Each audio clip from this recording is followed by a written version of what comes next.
Hello everyone and welcome back to another video from Crazy Gamer. In this video, I'm going to show you how to download and install the My Talking Tom Friends application on your PC. So let's get started right away. In order to install this application on your PC, you will need to have an Android emulator installed on your device first. So open up your web browser and then type in bluestacks.com in the address bar and press enter. Once you are inside the website, click on the download button to download the installer. Once it is downloaded, just open it up and click through the next buttons to install the BlueStacks emulator on your device. Once it is installed, just open it up to access your Android home screen. Then just open up the Google Play Store and then tap on the search button and just type in My Talking Tom Friends and start your search.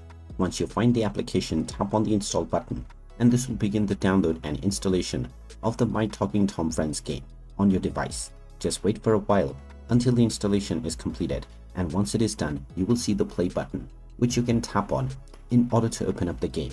And this will also create a shortcut within your desktop, which you can double click in order to open up the game right away. And there you have it. That is how easy it is to download and install the My Talking Tom Friends game on your PC. If you find this video helpful, make sure you hit that like button and subscribe to our channel if you haven't done so already. Also ring that notification bell to never miss another update from us. Thank you for watching and I will see you again in the next video.